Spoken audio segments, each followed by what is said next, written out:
이렇게 오는데 1900년대 들어서면서 튜닝이라는 사람이 이제 이게 수학자입니다. 튜닝이라는 사람의 일대기를 그린 영화가 또 나오죠. 여러분들 혹시 보신 분들이 있으면 이미테이션 게임이라는 거 있을 거예요. 그죠? 남자들 같은 경우에 본 경험이 있을 거예요. 그러면 이미테이션 게임이 뭐냐면은 독일군하고 이제 2차 세계대전 동된 때 암호를 누가 빨리 깨느냐 이거를 해독하는 기계장치를 만들어요. 그게 컴퓨터 기계장치거든요. 그러니까 이런 정보기술이 발전하는 거에 근본적인 동력이 된 게 결국은 뭐냐면 전쟁이에요. 결국은 이런 전쟁이라든가 이제 군에서 이런 거를 빨리 하기 위해서 만들기 시작하는 거죠. 왜냐하면 군에서는 포 계산하고 이런 계산을 빨리빨리 해야 돼요. 왜냐하면 전쟁할 때 미사일이나 이제 2차 세계대전 포겠죠. 포를 딱 쏘면은 떨어지는 걸 보고 탄도 계산을 해서 빨리 대응 사격을 해줘야 돼요. 그래야지 우리가 2차 피해가 없어요. 아니면 포 쏘는 것도 계속 맞아서 우리 병사들이 다 죽겠죠. 그럼 포를 쏘면은 빨리 계산해서 상대편을 빨리 타겟을 잡아가지고 빨리 그쪽에 대응 사격을 해서 무력화 시켜줘야 되거든요. 그러면 계산을 빨리빨리 해야 되잖아요. 그죠? 근데 그거를 사람이 하는 것보다 사람이 하는 건 아무래도 제한이 많이 있죠. 그러니까 그거를 더 빨리 할 수 있는 기계 장치를 만들어 달라고 국방부에서 요청을 합니다. 대학교에. 그래서 그런 기계 장치를 대학교에서 막 만들기 시작을 해요. 그런데 그 기계 장치를 만드는 기본 원리를 처음에 이렇게 수학적으로 제시한 사람이 이 앨런 튜닝이라는 사람이에요. 혹시 기회가 되면은 그 영화를 한번 보세요. 그 이미테이션 게임이라는 영화를 보면 거기 나오는 기계 장치들이 막 나오거든요. 아, 저런 게 컴퓨터였구나. 초창기 때 만들었던 그런 암호 해독 컴퓨터 뭐 이런 게 나오거든요. 그래서 이 사람이 이렇게 만들어서 이런 논문을 하나 냅니다. 이 논문이 뭐냐면은 0과 1로 이루어진 숫자를 가지고 계산하는 원리를 여기다 넣어요. 이게 논문으로 만들어집니다. 그러면서 전 세계에 있는 수학자들이나 이런 관심 있는 사람들이 이 논문을 보고 그거를 실제 세계에 응용할 수 있도록 기계장치를 만들어요. 그게 우리가 알고 있는 컴퓨터가 된 거예요. 이해되셨죠? 그때 당시에 보면 0과 1로서 막 이루어진 이런 수체계를 이용해서 이렇게 만들어냅니다. 이렇게 계산할 수 있다. 그게 요즘 와서 만들어지는 이런 기계장치죠. 그래서 그 수를 0과 1을 인식해주는 그 기계장치를 CPU라고 하고요. 여러분들이 알고 있는 펜티엄 프로세서. 펜티엄 프로세서의 원리는 뭐냐면 숫자 0과 1을 빨리빨리 계산해주는 기계장치예요. 그게 핵심이죠. 가장 큰 핵심. 그래서 이런 것들을 이용해서 만드는 것들이 있어요. 그래서 결국은 근데 튜닝이라는 사람은 실제로는 기계장치를 만들지는 않고요. 원리만 이렇게 알려줍니다. 물론 뒤에 나중에 이제 그런 것들을 이제 하지만은 실제로는 이렇게 숫자에 관련된 거를 논문을 내고 이 논문을 다른 사람들이 받아서 그걸 이용해서 기계장치를 만들게 되는데 이런 기계장치를 처음에 만든 사람이 이제 콘라드 주제라는 독일 사람이 만들어요. 근데 이때 당시에 이용됐던 0과 1을 인식을 해줘야 되잖아요. 그렇게 인식을 해주고 막 움직여야 되는데 이게 뭐냐면 릴레이라는 거예요. 릴레이. 이 릴레이가 뭐냐면 붙으면 1이고요. 떨어졌다. 그러니까 이거예요. 붙었다 떨어졌다 하는 기계장치예요. 전기 이렇게 철사 보면 철사가 붙었다 떨어졌다 하는 방식이 있죠. 철사처럼. 그런 방식으로 만들어진 게 릴레이라는 거를 이용해서 만들었는데 아까 전에 우리가 0과 1을 계산하는 뭐 여러 가지 이런 것들을 해봤잖아요. 이런 릴레이를 이용해서 이런 계산 장치를 만듭니다. 빨리 수를 처리할 수 있도록 만드는 기계 장치를 만드는데 이때는 이제 기계식이죠. 기계식. 그러다가 이게 전기로 작동하는 진공관으로 오게 됩니다. 그 진공관이 트랜지스터가 되고요. 트랜지스터가 뭐가 되냐면은 칩이 돼요. 자, 뒤에 요거 말고 제일 뒤에 여기 보시면 요게 나와 있어요. 자, 요걸 한번 볼게요.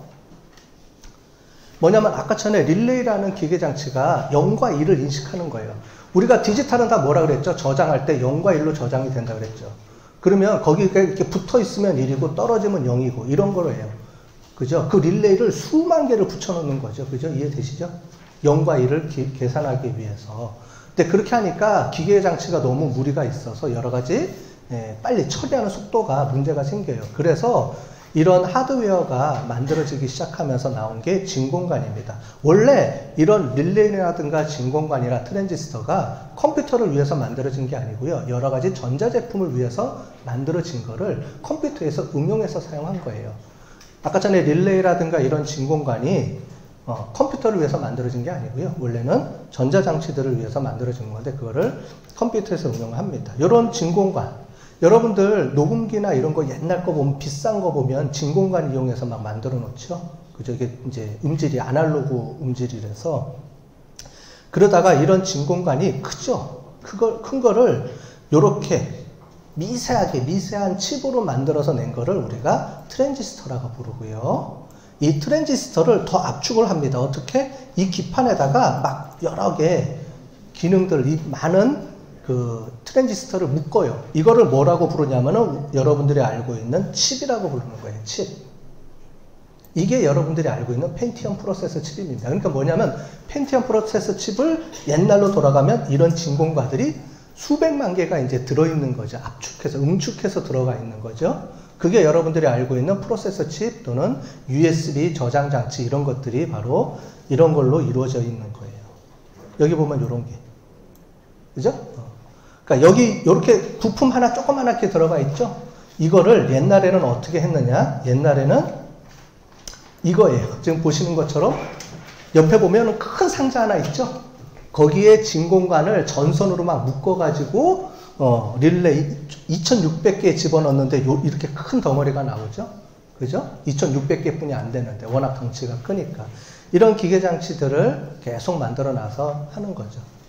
이게 발전을 해서 현대 여러분들이 알고 있는 마이크로 프로세서 칩이 만들어지고 그렇게 만들어지면서 칩이 줄어들면서 개인용 컴퓨터가 만들어지기 시작한 거죠.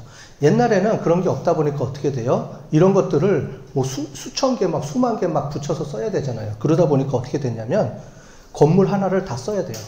그래서 대학교 지하실 건물에 컴퓨터가 지하실 건물 전체가 다 컴퓨터예요.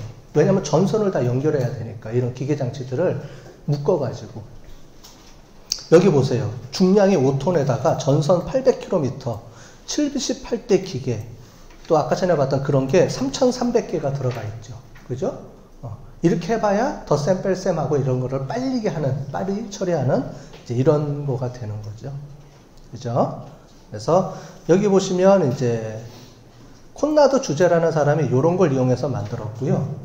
그 다음에 마크 원이라는 사람이 이제 이 사람도 이렇게 요거를 이용해서 만들었는데 ABC라는 이제 컴퓨터 초창기 때 만든 게 있어요. 여기가 진공관을 이용해서 만듭니다. 이때부터 이제 최초의 전자식 컴퓨터라고 우리가 얘기를 해요. 그 전에는 뭐냐면 기계식이라고 불러요. 요렇게 요걸 가지고 썼던 거는 다 기계식이라고 부르고 진공관 아까 전에 봤던 진공관을 쓸 때부터가 우리가 전자식이라고 부릅니다. 그래서 이제 존 아타나소프라는 사람하고 해서 요 이름을 따서 앞에 ABC라고 우리가 부르는 거거든요. 그래서 아나타소프하고 벨이라는 사람, 요 사람의 이름을 따서 ABC 컴퓨터 이렇게 부르기 시작을 한 거죠. 그래서 처음에는 범용 컴퓨터가 아니고 전부 다 뭐라 그랬죠? 물리학자라든가 군에서 사용하기 쉽게 하기 위해서 썼던 그런 걸 이용하기 위해서 계산을 빨리 하는 목적으로 만들어진 거예요. 그러니까 컴퓨터의 원래 목적 자체가 계산을 빨리 하는 기계장치죠. 빨리빨리 계산해줘야 되는데 그걸 빨리빨리 할 수 있도록 만들어주는 기계가 우리가 만들어지기 시작한 겁니다. 그 다음에 이제 애니악이라는 컴퓨터도 만들어지고요. 그래서 요거에 대해서 보면 여러 가지 재미있는 스토리가 많이 있어요. 그래서 많이 있는데 요거는 그냥 넘어가도록 하고요. 이 애니악이라는 사람, 존 모클리라고 에커트라는 사람이 이제 컴퓨터 이런 거를 만들면서 전자식 컴퓨터를 만들면서 이제 크게 성공을 하게 되죠. 그러면서 애니박이라는 컴퓨터를 만들기 시작하고요. 그 다음에 폰 노이만이라는 사람이 있는데 이거에 관한 거를 보시면 에드박에 관한 보고서 초안이라는 게 있는데 뭐냐면 이 애니악하고 애니박이라는 걸 만들기 시작하면서 컴퓨터를 가장 이제 사람들이 유명하게 만든 사람이 이 폰 노이만이라는 사람인데 이 사람이 유명한 수학자예요. 뭘로 유명했냐면은 여러분들 원자폭탄 만드는 거에 참여했던 사람입니다. 수학자예요. 근데 이 사람이 이 컴퓨터 만드는 거에 우연찮게 참여를 하게 됩니다. 즉 뭐냐면 이 사람들이 컴퓨터를 만들고 있을 때 이 폰 노이만이라는 사람하고 만나서 도와달라 그래. 같이 좀 조인하자. 그래서 폰 노이만이라는 사람이 보니까 계산 빨리 해주는 기계 장치가 있잖아요. 그래서 자기가 이쪽에 관심이 있어서 들어오게 됩니다. 들어와서 같이 막 개발을 하는데 이 개발하는 원리를 보고서를 내요. 근데 이게 원래 우리가 요즘 여러분들 연구하면은 뭐 윤리 문제 많이 나오잖아요. 뭐 이름을 누굴 넣네 안 넣네 막 이렇게 나오잖아요. 근데 폰 노이만이라는 사람이 이 에드박을 만드는 원리를 초안을 만들면서 이 두 사람 이름을 뺐어요. 그리고 자기 이름만 넣어서, 그러니까 발표하려고 한 게 아니죠, 원래는. 발표하려는 게 아니고 이런 것들이 있어요라고 이제 정리한 거죠. 정리해서 어떤 사람한테 줬는데 이 사람이 이거를 퍼뜨린 거예요, 말하자면. 그러면서 이 두 사람 이름이 빠져버렸죠. 그러면서 폰 노이만이라는 사람이 이름을 단독 이름으로 해서 이제 전 세계에 퍼지기 시작하는 거예요.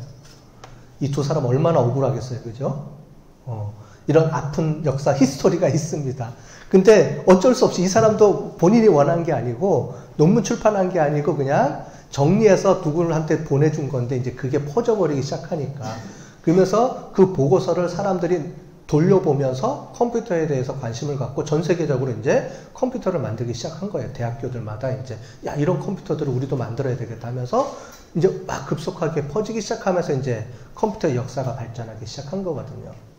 어떻게 보면 이 사람이 원래 유명한 수학자이기 때문에도 그런 게 이제 역할을 작용했을 수도 있고. 근데 어쨌든 이 애니박을 만들었던 아까 전에 그 그러니까 에커트랑 이 사람들 입장에서 보면 좀 억울한 부분도 있고 막 그렇죠. 그래서 이 아픈 역사가 좀 있습니다. 컴퓨터에. 예, 그래서 이런 것들을 만들기 시작하고 요 보고서가 이제 엄청나게 이제 확장되기 시작하면서 전 세계적으로 대학들마다 이제 우리도 컴퓨터 만들어 봐야지 이런 걸로 이용해서 그러면서 컴퓨터가 급속적으로 모든 대학교에서 다 만들기 시작을 하면서 엄청나게 각광을 받기 시작했죠. 그 다음에 이제 이거는 유니박이라는 거는 이제 그 상업용 목적의 컴퓨터를 만들어지게 된 거예요. 그러니까 컴퓨터의 전체적인 히스토리를 보면은 결국은 전쟁 때문에 우리가 전쟁에서 승리하기 위해서 어떻게 하면은 탄도나 어떤 계산을 빨리 해주기 위해서 만들기 위한 기계장치를 만들다 보니까 그 컴퓨터가 만들어지기 시작을 했고 그거를 응용하는 분야가 넓혀지면서 이제 상업적으로 확장이 되면서 기업에서도 쓰고 이게 80년대 넘어오면서는 우리가 PC가 만들어지는 계기가 되고 이런 식으로 확장을 하게 된 겁니다.